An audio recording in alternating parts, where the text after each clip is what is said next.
만약 이번 회담이 결렬되면 한반도는 다시 냉전 시대로 돌아갑니다. 아니, 그보다 더 최악의 상황이 올 겁니다.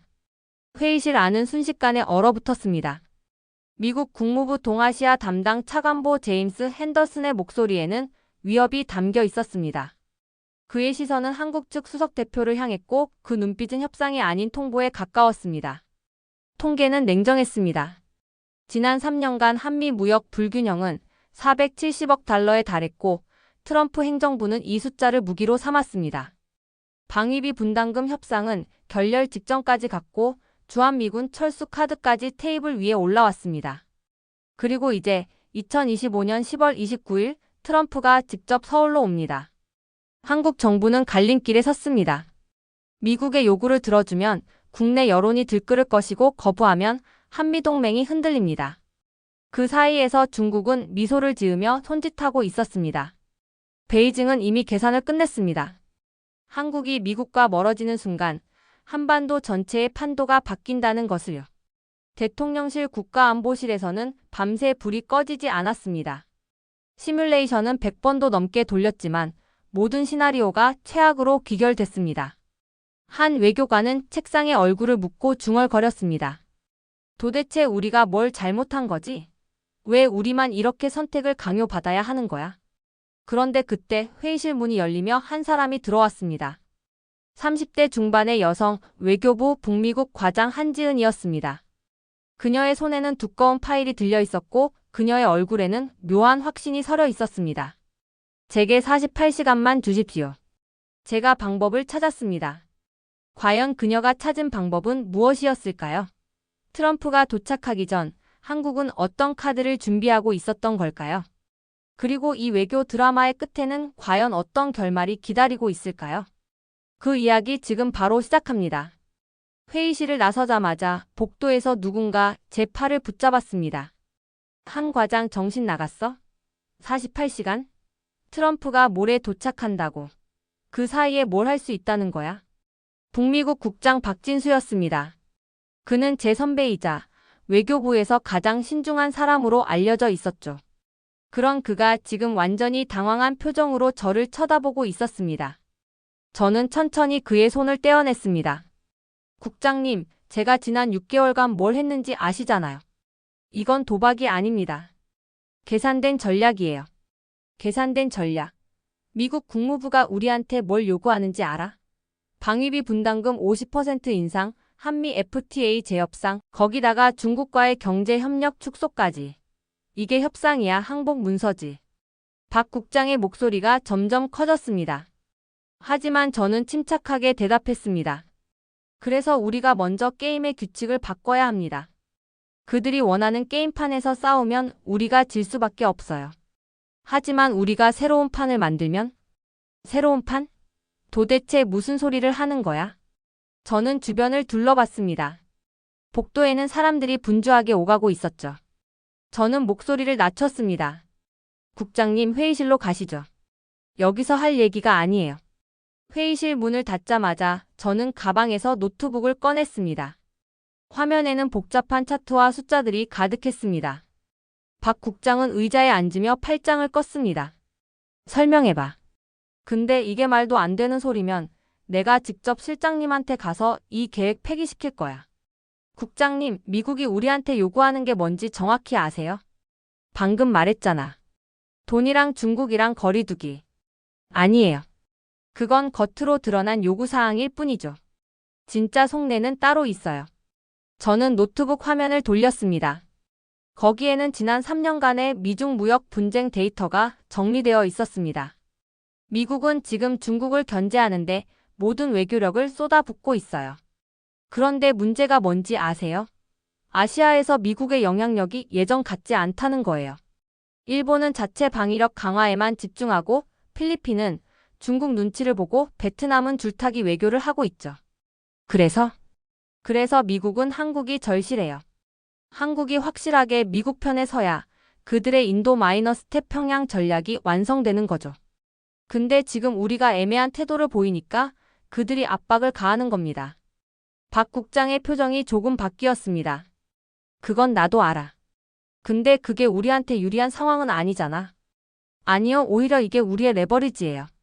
미국이 우리를 필요로 한다는 건 우리도 협상력이 있다는 뜻이거든요. 저는 다음 화면으로 넘어갔습니다.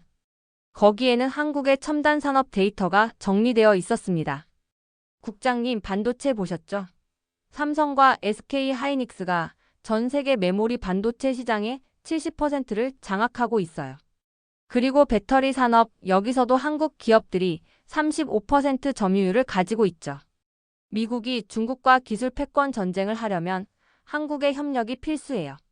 그건 다 아는 사실이고 그래서 뭘 어쩌자는 건데. 우리가 먼저 제안하는 겁니다. 미국이 원하는 대중국 기술 동맹을 우리가 주도적으로 만들어가겠다고요. 대신 방위비 분담금은 현재 수준을 유지하고 FTA는 일부 품목만 재협상하는 걸로 타협하는 거죠. 박 국장은 잠시 생각에 잠겼습니다. 그리고는 고개를 저었습니다. 안 돼. 중국이 가만히 있을 것 같아. 우리 경제의 40%가 중국이랑 엮여 있다고. 중국이 보복하면 우리 경제는 끝장나.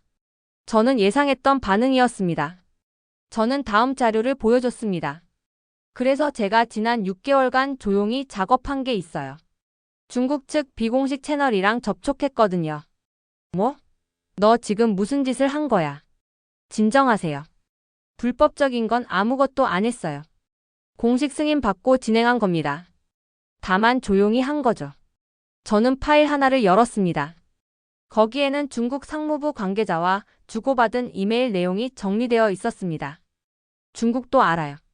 한국을 완전히 미국 쪽으로 밀어붙이면 그들도 손해라는 걸요. 그래서 제가 제안했죠. 한국은 미국과의 안보 동맹을 유지하되 경제 협력에서는 중국과도 계속 협력하겠다고요. 대신 중국은 한국의 첨단 기술 수출 규제에 대해서는 이해해달라고 했어요. 중국이 그걸 받아들였어? 완전히는 아니에요. 하지만 대화할 여지는 열어뒀어요. 그들도 한국을 완전히 잃고 싶지 않거든요. 박 국장은 의자 등받이에 몸을 기댔습니다. 그의 눈빛이 복잡하게 흔들렸습니다. 지은아, 너 지금 줄타기 하자는 거잖아. 그게 얼마나 위험한지 알아? 알아요. 하지만 국장님, 우리한테 다른 선택지가 있나요? 미국 편에 완전히 서면 경제가 무너지고 중국 편에 서면 안보가 무너져요. 그럼 중간에서 균형을 잡는 수밖에 없잖아요. 균형? 그게 말처럼 쉬워? 쉽지 않죠. 하지만 불가능하지도 않아요. 제가 시뮬레이션 돌려봤는데 성공 확률이 63%예요. 63%. 그럼 37%는 실패한다는 거잖아. 그래도 지금 미국 요구를 그대로 받아들이면 실패 확률이 80%예요. 어느 쪽이 나은지는 명확하지 않나요? 박 국장은 한참을 고민했습니다. 회의실은 정적만 흘렀죠.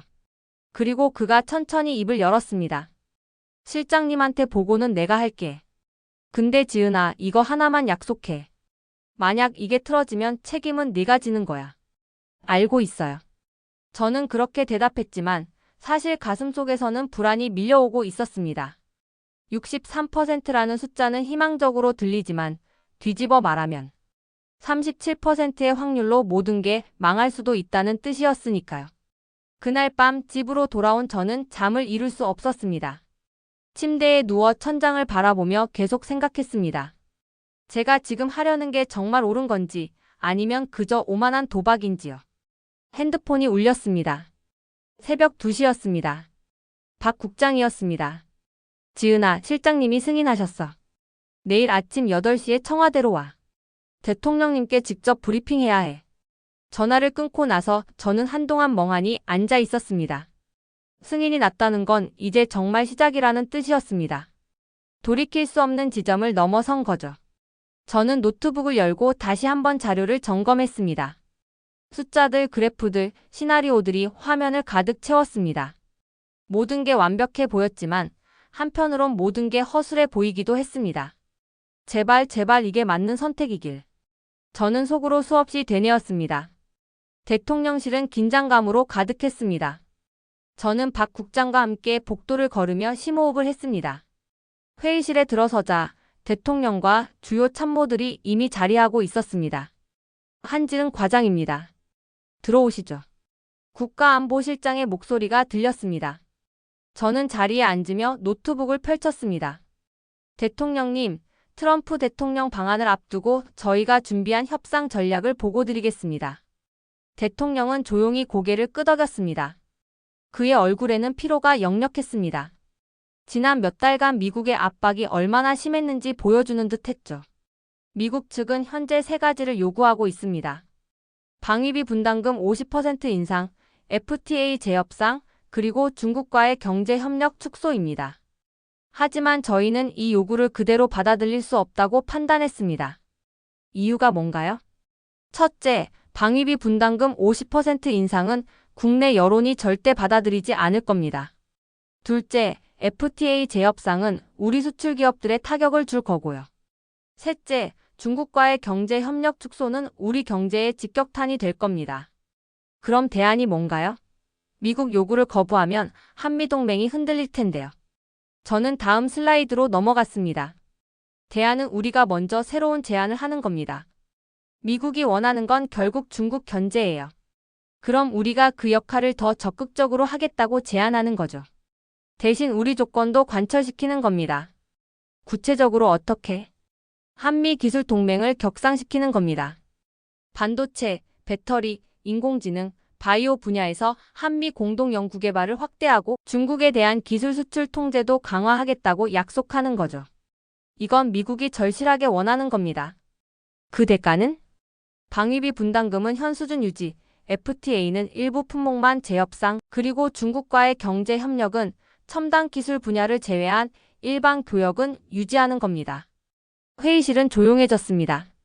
참모들이 서로 눈빛을 교환했습니다. 대통령은 팔짱을 끼고 생각에 잠겼습니다. 중국 반응은 어떻게 될 것 같습니까? 격렬하게 반발할 겁니다. 하지만 완전히 관계를 끊지는 않을 거예요. 왜냐하면 중국도 한국 시장과 기술이 필요하거든요. 저희가 비공식 채널로 타진해본 결과 중국도 대화 가능성은 열어두고 있습니다. 만약 중국이 경제 보복을 한다면 단기적으로는 타격이 있을 겁니다.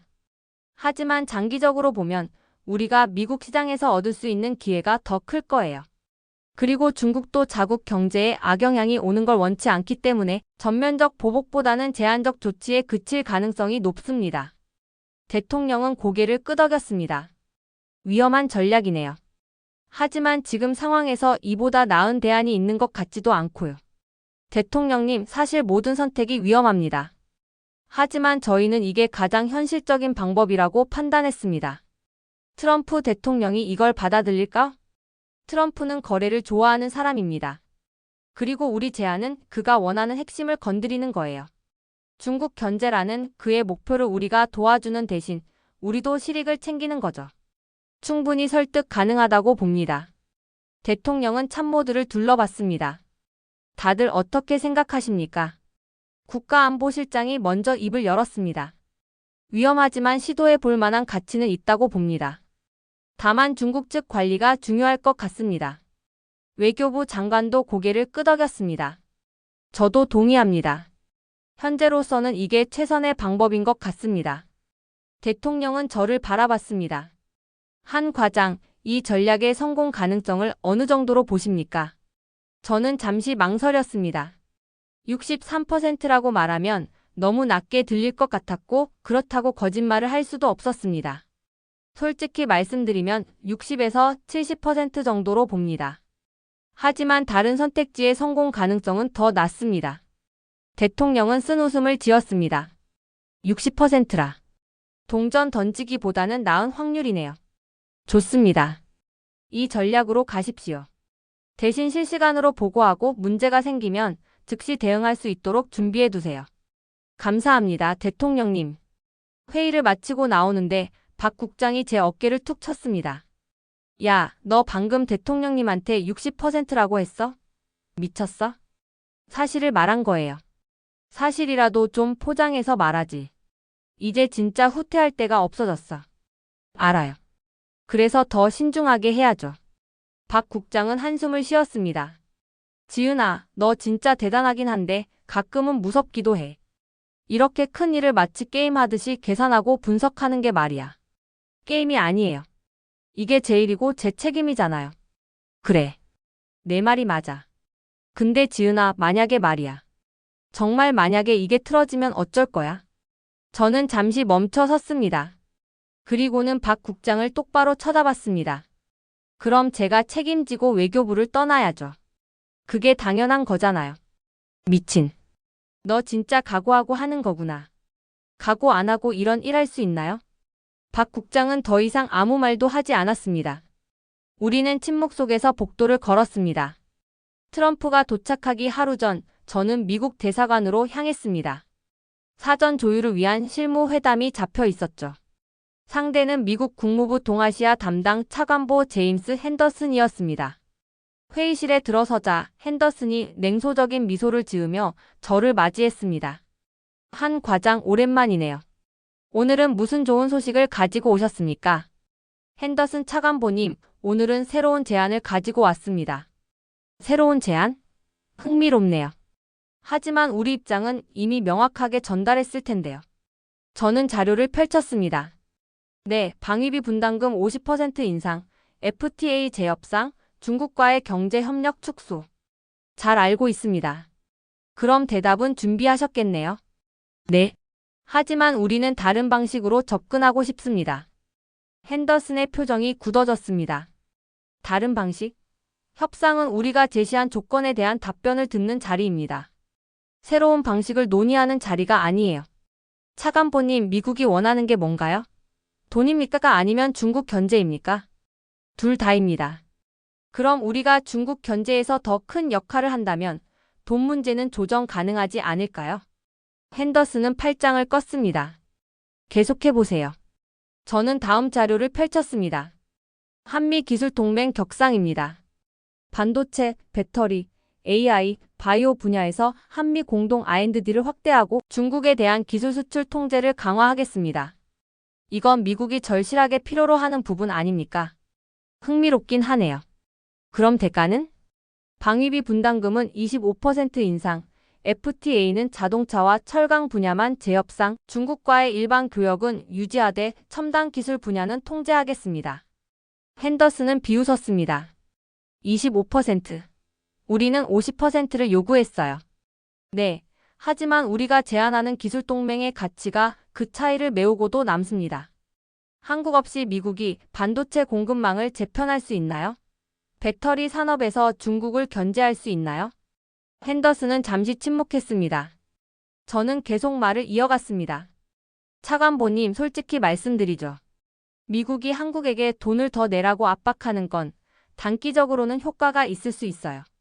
하지만 장기적으로 보면 한국의 협력 의지를 떨어뜨릴 뿐입니다. 반면에 우리가 제안하는 방식은 한미 양국 모두에게 실익이 있어요. 미국은 중국 견제라는 전략적 목표를 달성하고 한국은 경제적 부담을 줄이면서도 동맹을 강화할 수 있죠. 핸더슨은 자리에서 일어나 창밖을 바라봤습니다. 한 과장, 당신 참 영리하네요. 하지만 한 가지 간과한 게 있어요. 우리는 한국이 필요한 만큼 한국도 우리가 필요하다는 사실입니다. 주한미군 없이 북한을 상대할 수 있나요? 중국의 압박을 견딜 수 있나요? 그래서 우리가 동맹을 끊자는 게 아니잖아요. 오히려 더 강화하자는 겁니다. 다만 방식을 바꾸자는 거죠. 핸더슨은 돌아서서 저를 바라봤습니다. 내일 트럼프 대통령께서 직접 오십니다. 그분은 숫자를 좋아하시는 분이에요. 50% 인상이라는 숫자를 이미 머릿속에 넣고 오실 겁니다. 그걸 25%로 낮추려면 그만한 가치를 보여줘야 해요. 그래서 준비했습니다. 저는 마지막 자료를 꺼냈습니다. 거기에는 한국 기업들의 미국 투자 계획이 정리되어 있었습니다. 삼성전자가 텍사스에 반도체 공장을 추가로 건설합니다. 투자 규모는 200억 달러예요. SK 하이닉스도 애리조나에 패키징 공장을 짓습니다. 100억 달러 규모죠. 배터리 업체들도 조지아와 미시간에 공장을 확장합니다. 총 70억 달러예요. 핸더슨의 눈빛이 변했습니다. 이게 확정된 계획입니까?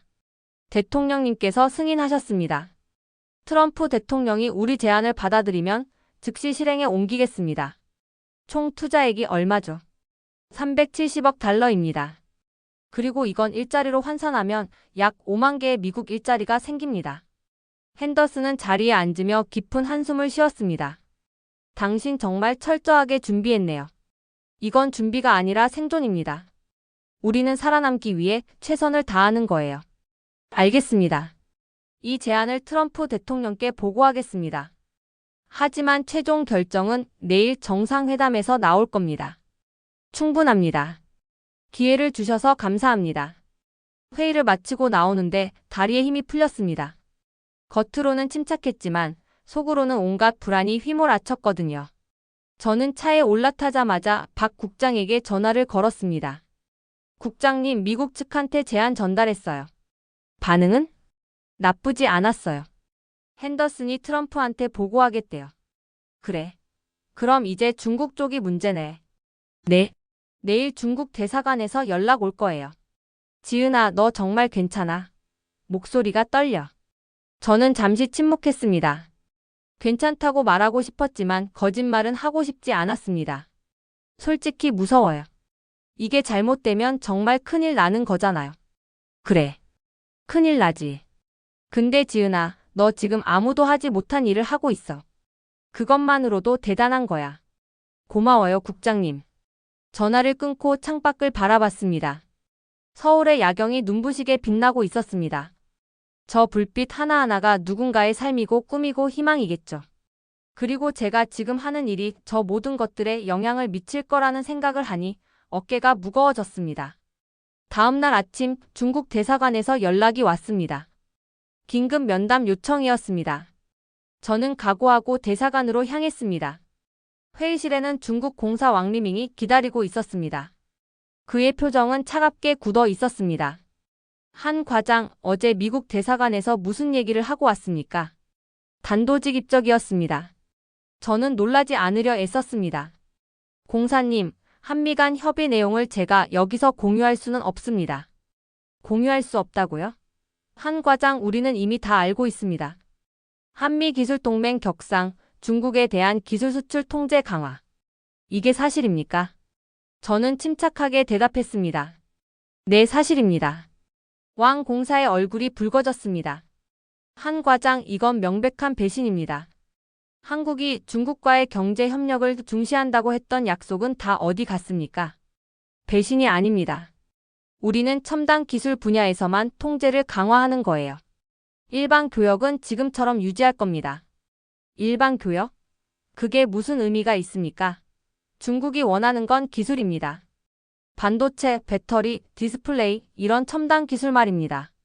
공사님, 솔직히 말씀드리죠. 미국이 우리한테 압박을 가하고 있어요. 우리가 중국과 완전히 관계를 끊으라고 요구하고 있죠. 하지만 우리는 그럴 수 없어요. 그래서 절충안을 만든 겁니다. 절충안? 이게 절충안입니까? 중국 입장에서는 일방적인 손해잖아요. 그렇지 않습니다. 우리가 첨단 기술 수출은 통제하지만 대신 다른 분야에서는 협력을 확대하겠습니다. 전기차, 친환경 에너지, 바이오 의약품 같은 분야에서요. 왕 공사는 비웃었습니다. 그런 분야는 중국이 이미 자체 기술을 가지고 있습니다. 우리가 한국에 기대하는 건 첨단 반도체 같은 핵심 기술이에요. 알고 있습니다. 하지만 공사님, 현실을 봐야 해요. 미국은 지금 한국한테 중국과 완전히 등을 돌리라고 압박하고 있어요. 우리가 그 요구를 거부하고 중간 지점을 찾으려 노력하는 거라고요. 왕 공사는 자리에서 일어났습니다. 한 과장, 중국은 이런 배신을 그냥 넘어가지 않을 겁니다. 경제 보복이 있을 거라는 걸 각오하십시오. 경제 보복이요? 그럼 중국 경제도 타격을 받을 텐데요. 한국은 중국의 주요 수입국입니다. 우리가 없으면 중국 제조업도 어려워질 거예요. 그 정도 손해는 감수할 수 있습니다. 저는 자리에서 일어나 왕 공사와 눈을 맞췄습니다. 공사님, 저희는 전쟁을 원하지 않습니다. 협력을 원해요. 하지만 일방적인 희생도 받아들일 수 없어요.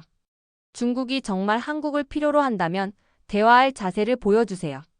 대화? 배신한 상대와 무슨 대화를 합니까? 배신이 아니라 생존입니다. 우리는 살아남기 위해 선택을 하는 거예요. 중국도 이해해 주실 거라 믿습니다. 왕 공사는 냉소를 지으며 고개를 저었습니다. 한 과장, 당신은 너무 순진하군요. 국제 정치에서 이해라는 건 없습니다. 있는 건 이익과 손해뿐이에요. 그럼 이익을 함께 만들어가면 되잖아요. 우리가 제안하는 새로운 협력 분야들 진지하게 검토해 주세요. 왕 공사는 더 이상 대꾸하지 않고 회의실을 나갔습니다. 저는 그 자리에 서서 한참을 생각했습니다. 중국의 반응이 예상보다 격렬했습니다. 이건 생각보다 더 어려운 싸움이 될 것 같았습니다. 오후 드디어 트럼프가 서울에 도착했습니다. 공항에서 환영식이 열렸고 저는 수행단의 일원으로 그 자리에 있었습니다. 트럼프는 여전히 특유의 자신감 넘치는 태도로 기자들에게 손을 흔들었습니다. 그의 옆에는 국무장관과 무역대표부 대표가 함께 있었죠. 차량 행렬이 청와대로 향했습니다. 저는 박 국장과 함께 뒤따르는 차에 탔습니다. 긴장돼? 박 국장이 물었습니다. 당연하죠. 이제 진짜 시작인데요. 지은아, 너 진짜 잘할 거야. 지금까지 완벽하게 해왔잖아. 완벽? 중국은 완전히 화났는데요. 그건 예상했던 거잖아. 중요한 건 미국을 설득하는 거야. 청와대에 도착하자 긴박한 분위기가 감돌았습니다. 양국 정상회담이 곧 시작될 예정이었고 그 전에 실무진 회의가 있었습니다. 회의실에 들어서자 미국 측 실무진이 이미 자리하고 있었습니다. 핸더슨 차관보가 저를 보며 고개를 끄덕였습니다. 한 과장, 어제 제안하신 내용 트럼프 대통령께 보고했습니다. 반응이 어떠셨나요? 흥미로워하셨습니다. 특히 370억 달러 투자 부분에 대해서요. 하지만 여전히 방위비 분담금 문제는 민감합니다. 25% 인상으로는 부족하다는 말씀이신가요? 트럼프 대통령은 30%를 원하십니다. 저는 잠시 생각했습니다. 50에서 30으로 내려온 건 진전이었지만 여전히 우리 목표치보다 높았습니다. 30%는 어렵습니다. 우리 여론이 받아들이지 않을 거예요. 그럼 27%는 어떻습니까? 그리고 대신 기술동맹에서 추가 양보를 해주세요. 추가 양보요? 반도체 생산 시설을 미국 내에 더 확대해 주십시오. 그리고 중국에 대한 기술 수출 통제 시점을 앞당겨 주세요. 저는 고민에 빠졌습니다. 27%는 받아들일 만했지만 추가 조건들이 부담스러웠습니다. 하지만 협상에서는 타협이 필요했습니다. 알겠습니다. 27%와 추가 조건들 대통령님께 보고하겠습니다. 하지만 우리도 조건이 있어요. 무엇입니까? FTA 재협상에서 자동차 관세는 현 수준을 유지해주세요. 그리고 철강 분야도 쿼터제만 조정하고 관세는 건드리지 말아주세요. 핸더슨은 잠시 생각하더니 고개를 끄덕였습니다. 협의해 보겠습니다. 정상회담이 시작됐습니다. 저는 회의실 밖에서 대기하며 결과를 기다렸습니다. 2시간이 흘렀습니다. 3시간이 흘렀습니다. 회담이 길어질수록 불안이 커졌습니다. 드디어 회의실 문이 열렸습니다.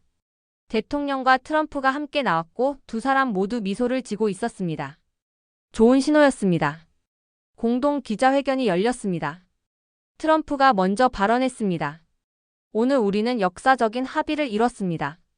한미 동맹이 새로운 차원으로 격상되는 순간입니다. 한국은 미국의 대규모 투자를 약속했고 우리는 함께 중국의 불공정 무역에 맞서 싸울 것입니다. 대통령도 이어서 말했습니다. 한미 기술 동맹을 통해 양국은 더욱 긴밀히 협력할 것입니다. 동시에 우리는 상호 존중과 호혜의 원칙 위에서 경제 협력을 강화해 나갈 것입니다. 기자회견이 끝나고 저는 박 국장과 함께 복도로 나왔습니다. 해냈어, 지은아. 진짜 해냈어. 박 국장이 제 어깨를 두드렸습니다. 저는 그제야 긴장이 풀리며 다리에 힘이 빠졌습니다. 정말 끝난 건가요? 응, 끝났어.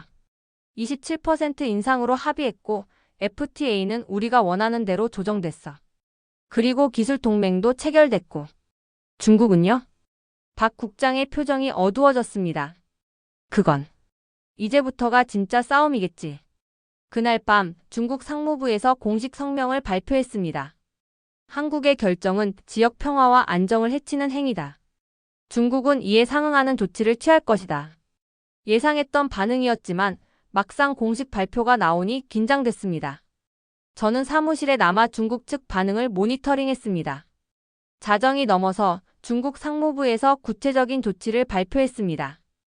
한국산 화학제품과 자동차 부품에 대한 반덤핑 조사 착수, 한국 기업들의 중국 내 투자 심사 강화, 한류 콘텐츠에 대한 규제 강화였습니다. 예상했던 수위였지만 여전히 부담스러웠습니다. 저는 즉시 보고서를 작성해 대통령실에 보고했습니다. 다음날 아침 긴급회의가 소집됐습니다. 대통령이 직접 주재하는 안보관계 장관 회의였습니다. 중국의 보복이 시작됐습니다. 예상했던 범위 내이긴 하지만 우리 기업들이 타격을 받을 겁니다. 산업통상자원부 장관이 보고했습니다. 피해 규모는 어느 정도로 예상됩니까? 대통령이 물었습니다. 단기적으로는 약 20억 달러 정도의 수출 감소가 예상됩니다. 하지만 미국 시장에서의 기회 확대로 일부 상쇄될 것으로 봅니다. 일부 상쇄. 완전히 메우지는 못한다는 얘긴가요? 네, 단기적으로는 손실이 있을 겁니다. 하지만 장기적으로 보면 미국과의 협력 강화로 더 큰 이익을 얻을 수 있습니다. 대통령은 고개를 끄덕였습니다. 알겠습니다. 피해 기업들에 대한 지원책을 마련하십시오. 그리고 중국과의 대화 채널도 계속 열어두세요. 한 과장. 대통령이 저를 불렀습니다. 네, 대통령님. 중국과의 관계 관리, 당신이 계속 맡아주십시오. 이번 협상을 성공시킨 것처럼 중국과의 관계도 풀어나갈 수 있을 거라 믿습니다. 최선을 다하겠습니다. 며칠 후 저는 다시 중국 대사관을 찾았습니다. 이번에는 왕 공사가 아닌 대사가 직접 저를 만났습니다. 한 과장, 이번 일로 한중 관계가 크게 손상됐습니다. 알고 있습니다, 대사님. 하지만 우리는 중국과의 관계를 끊으려는 게 아니에요. 그럼 왜 미국 편을 든 겁니까? 미국 편을 든 게 아니라 우리 생존을 선택한 겁니다. 대사님, 솔직히 말씀드리죠. 미국이 우리한테 엄청난 압박을 가했어요. 우리가 거부하면 한미동맹 자체가 흔들릴 상황이었죠. 그래서 우리는 타협점을 찾은 겁니다. 타협점? 중국 입장에서는 배신입니다. 배신이 아니에요. 우리는 첨단 기술 분야에서만 통제를 강화하는 거예요. 다른 모든 분야에서는 협력을 계속하고 싶습니다. 대사님, 중국도 현실을 봐주세요. 한국은 작은 나라예요. 미국과 중국 사이에서 우리가 할 수 있는 선택은 제한적입니다. 대사는 한참을 침묵했습니다. 한 과장, 중국 정부는 이미 보복 조치를 시작했습니다. 이걸 되돌리기는 어려울 겁니다. 알고 있어요. 하지만 대사님, 이게 계속되면 양국 모두 손해예요. 우리가 새로운 협력 방안을 찾을 수는 없을까요? 새로운 협력? 네. 예를 들어 전기차 분야요. 한국 배터리 기업들이 중국 전기차 업체들과 협력을 확대할 수 있어요. 이건 첨단 반도체와는 다른 영역이니까 미국도 크게 문제 삼지 않을 거예요. 그리고 친환경 에너지 분야에서도 협력할 수 있고요. 대사는 고개를 끄덕였습니다. 흥미로운 제안이네요. 하지만 이걸 베이징이 받아들일지는 모르겠습니다. 대사님이 설득해 주세요. 한중 관계가 완전히 무너지는 건 양국 모두에게 이익이 아니잖아요. 생각해 보겠습니다. 대사관을 나오며 저는 조금씩 길이 보이는 것 같았습니다. 물론 쉽지 않을 거예요. 중국의 분노는 심각했고 보복도 계속될 겁니다. 하지만 대화의 문이 완전히 닫힌 건 아니었습니다. 한 달이 흘렀습니다. 중국의 보복 조치는 계속됐지만 예상보다는 제한적이었습니다. 그들도 한국과의 완전한 단절은 원하지 않았던 거죠. 미국과의 협력은 순조롭게 진행됐습니다. 삼성과 SK가 미국 내 공장 건설을 시작했고 한미기술동맹 협의체도 공식 출범했습니다. 그리고 놀라운 일이 벌어졌습니다. 중국이 전기차 배터리 분야에서의 협력 제안을 받아들인 겁니다. 베이징은 한국의 배터리 기술이 여전히 필요했고 이 분야는 미국이 크게 신경 쓰지 않는 영역이었으니까요. 저는 다시 중국 대사관을 찾았습니다. 이번에는 분위기가 많이 달랐습니다. 한 과장, 베이징에서 긍정적인 답변이 왔습니다. 전기차 배터리 분야에서의 협력을 시작하기로 했습니다. 감사합니다, 대사님. 이게 새로운 시작이 되길 바랍니다. 한 가지 조건이 있습니다. 한국은 미국의 압박에 무조건 따르지 말고 독자적인 판단도 해주길 바랍니다. 노력하겠습니다. 하지만 대사님도 이해해주세요. 우리는 미국과 동맹 관계예요. 모든 걸 우리 마음대로 할 수는 없어요. 알고 있습니다. 다만 한국이 자주성을 잃지 않기를 바랄 뿐입니다. 3개월이 지났습니다. 트럼프의 방안이 가져온 파장은 점차 안정화됐습니다. 한미 관계는 새로운 단계로 격상됐고 한중 관계도 최악의 상황은 피할 수 있었습니다. 물론 모든 게 완벽하지는 않았습니다. 중국의 보복으로 일부 기업들이 타격을 받았고 미국의 요구사항을 이행하는 과정에서 비용도 들었죠. 하지만 최악의 시나리오, 즉 한미동맹 균열이나 한중 관계 완전 단절은 막을 수 있었습니다. 어느 날 저녁 박 국장이 저를 저녁 식사에 초대했습니다. 지은아, 고생 많았어. 진짜 대단한 일을 해냈어. 저 혼자 한 게 아니잖아요. 국장님을 비롯해서 많은 분들이 도와주셨죠. 그래도 네가 없었으면 불가능했어. 너 덕분에 우리가 최악을 피할 수 있었어. 저는 잔을 들었습니다. 사실 아직도 불안해요. 이게 정말 잘한 선택이었는지. 왜? 중국 보복으로 피해본 기업들 생각하면 마음이 아파요. 그리고 미국 요구사항 이행하느라 쓰는 돈도 만만치 않고요. 박 국장은 고개를 끄덕였습니다. 지은아, 외교에는 완벽한 선택이란 게 없어. 있는 건 그나마 나은 선택뿐이야. 너는 그나마 나은 선택을 한 거야. 그나마 나은 선택이라. 그래. 완벽하지 않아도 돼. 최선을 다했으면 됐어. 저는 고개를 끄덕였습니다. 완벽하지 않아도 괜찮다. 최선을 다했으면 됐다. 그 말이 조금이나마 위안이 됐습니다.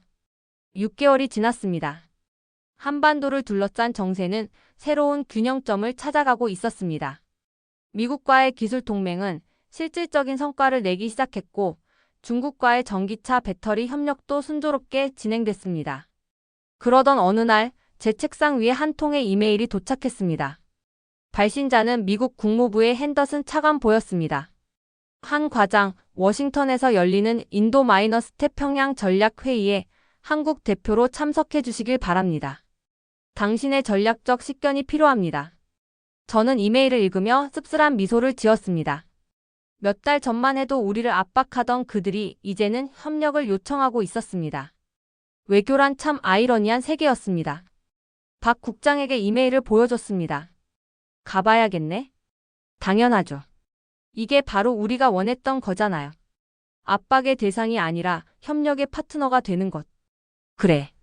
내 말이 맞아. 워싱턴행 비행기에 올랐습니다. 창밖으로 서울의 불빛이 점점 멀어졌습니다. 저는 지난 몇 달을 되돌아봤습니다. 불안과 두려움 속에서 내린 결정들, 그리고 그 결정들이 만들어낸 결과들이요. 완벽하지 않았습니다. 여전히 해결해야 할 문제들이 산적해 있었죠. 중국과의 관계는 예전만큼 회복되지 않았고 미국의 요구는 계속해서 들어왔습니다. 하지만 적어도 우리는 선택할 수 있는 여지를 만들었습니다. 일방적으로 끌려가는 게 아니라 우리의 목소리를 낼 수 있는 공간을 확보한 거죠. 워싱턴 회의는 이틀간 진행됐습니다. 미국, 일본, 호주, 인도 등 주요 국가들의 대표들이 모였습니다. 의제는 명확했습니다. 중국의 부상에 어떻게 대응할 것인가. 회의 첫날 저는 한국의 입장을 발표했습니다. 한국은 자유민주주의 가치를 공유하는 국가들과의 협력을 중시합니다. 동시에 우리는 실용적인 접근도 필요하다고 봅니다. 중국과의 완전한 단절은 현실적이지 않으며 오히려 지역 안정에 해가 될 수 있습니다. 따라서 우리는 가치와 실익의 균형을 찾아야 합니다. 회의장이 술렁였습니다. 미국 측 일부 인사들은 불편한 표정을 지었지만 핸더슨 차관보는 고개를 끄덕였습니다. 회의 후 핸더슨이 저를 따로 불렀습니다. 한 과장 솔직한 발언이었습니다. 모두가 동의하지는 않겠지만 현실적인 접근이라고 생각합니다. 감사합니다. 우리는 중국과 국경을 맞대고 있는 나라예요.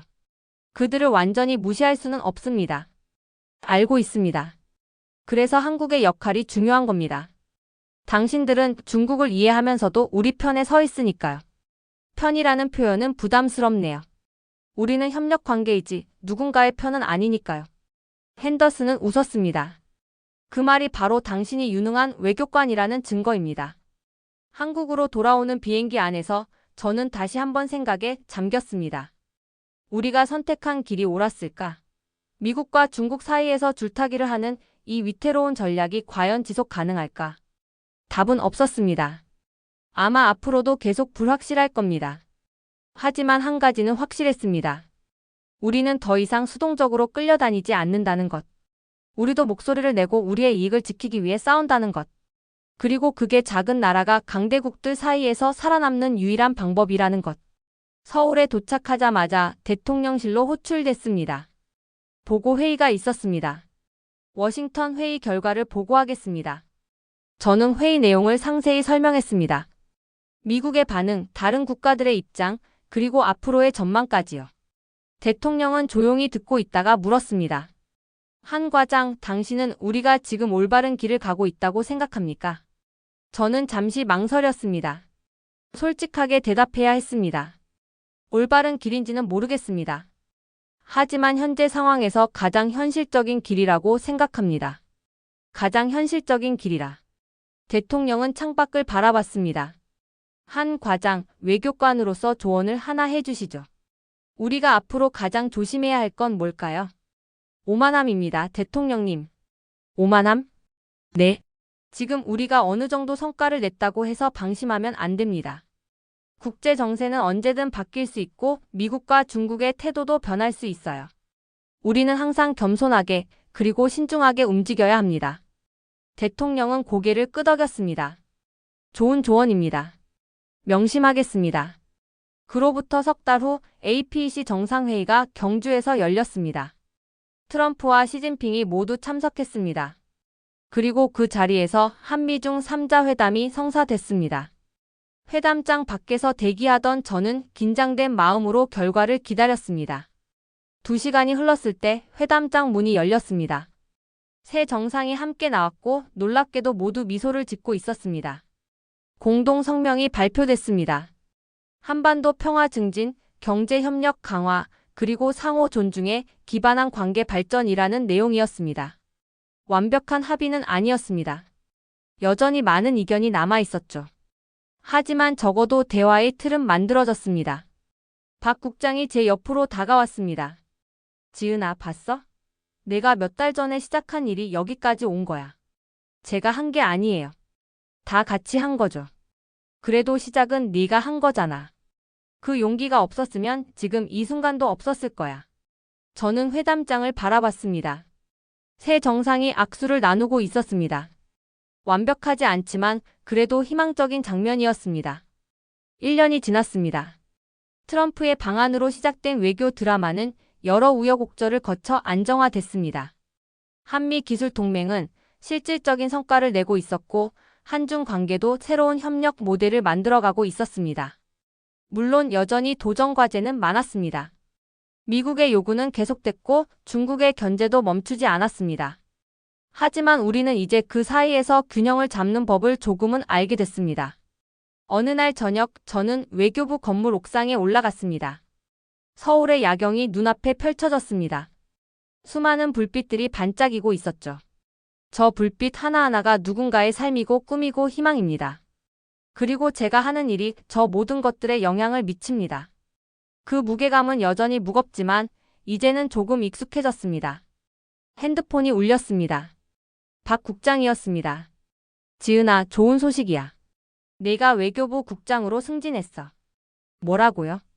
축하해. 내 나이에 국장 되는 건 이례적인 일이야. 그만큼 내 공로를 인정받은 거지. 전화를 끊고 나서 저는 한참을 멍하니 서울 야경을 바라봤습니다. 국장이라. 더 큰 책임이 주어진다는 뜻이었습니다. 하지만 두렵지 않았습니다. 지난 1년간 겪은 일들이 저를 강하게 만들었으니까요. 이제 저는 알았습니다. 완벽한 외교란 없다는 것. 있는 건 끊임없는 노력과 타협, 그리고 균형 잡기뿐이라는 것을요. 다음 날 아침 새로운 직함으로 첫 출근을 했습니다.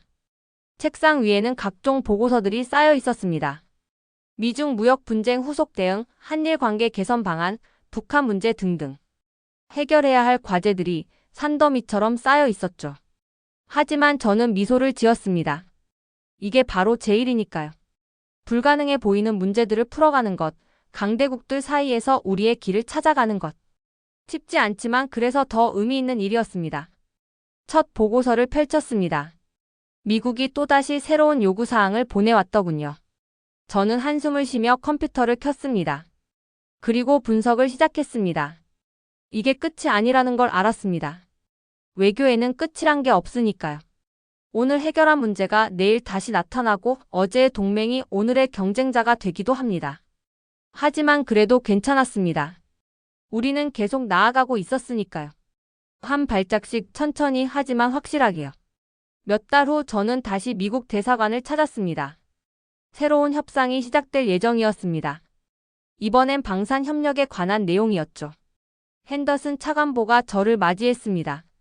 그는 이제 차관으로 승진해 있었습니다. 한 국장 축하합니다. 승진 소식 들었습니다. 감사합니다, 차관님. 차관님도 승진하셨더군요. 덕분입니다. 한국과의 협상이 성공적이었다는 평가를 받아서요. 우리는 회의실로 들어갔습니다. 그리고 새로운 협상이 시작됐습니다. 이번에도 쉽지 않을 것입니다. 미국의 요구는 여전히 높았고 우리가 양보할 수 있는 범위는 제한적이었으니까요. 하지만 저는 두렵지 않았습니다. 왜냐하면 저는 이제 알았으니까요. 협상은 일방적인 승리나 패배가 아니라 서로가 받아들일 수 있는 접점을 찾는 과정이라는 것을요. 그럼 시작하겠습니다. 제가 첫 마디를 꺼냈습니다. 미국의 제안을 검토했습니다. 전반적으로 이해는 하지만 몇 가지 조정이 필요할 것 같습니다. 핸더슨이 고개를 끄덕였습니다. 들어보시죠. 저는 준비해온 자료를 펼쳤습니다. 그리고 우리의 제안을 설명하기 시작했습니다. 협상은 밤늦게까지 이어졌습니다. 양측 모두 한치의 양보도 없이 팽팽하게 맞섰습니다. 하지만 저는 조급해하지 않았습니다. 좋은 협상은 시간이 걸리는 법이니까요. 자정이 넘어서야 회의가 끝났습니다. 구체적인 합의까지는 이르지 못했지만 방향성은 잡혔습니다. 다음 주에 다시 만나죠. 핸더슨이 악수를 청했습니다. 네, 다음 주에 뵙겠습니다. 대사관을 나서며 하늘을 올려다 봤습니다. 별들이 총총히 빛나고 있었습니다. 문득 1년 전이 떠올랐습니다. 트럼프 방안을 앞두고 불안해하던 그때요. 그때의 저는 모든 게 불확실했습니다. 이 선택이 옳은지 성공할 수 있을지 아무것도 확신할 수 없었죠. 하지만 지금은 달랐습니다. 여전히 불확실한 건 많지만 적어도 제가 하는 일에 대한 확신은 생겼습니다. 우리는 작은 나라입니다. 강대국들처럼 힘으로 밀어붙일 수 없죠. 하지만 우리에게는 지혜가 있습니다. 균형을 잡는 능력, 타협점을 찾는 능력, 그리고 끝까지 포기하지 않는 끈기가 있습니다. 그게 바로 우리의 힘입니다. 집으로 돌아가는 차 안에서 저는 창밖을 바라봤습니다. 새벽에 서울은 고요했습니다. 곧 해가 뜨겠죠. 새로운 하루가 시작되고 새로운 도전들이 기다리고 있을 겁니다. 하지만 괜찮습니다. 저는 준비되어 있으니까요. 핸드폰에 메시지가 왔습니다. 중국 대사관이었습니다. 한 국장님, 다음 주 전기차 배터리 협력 관련 논의가 있습니다.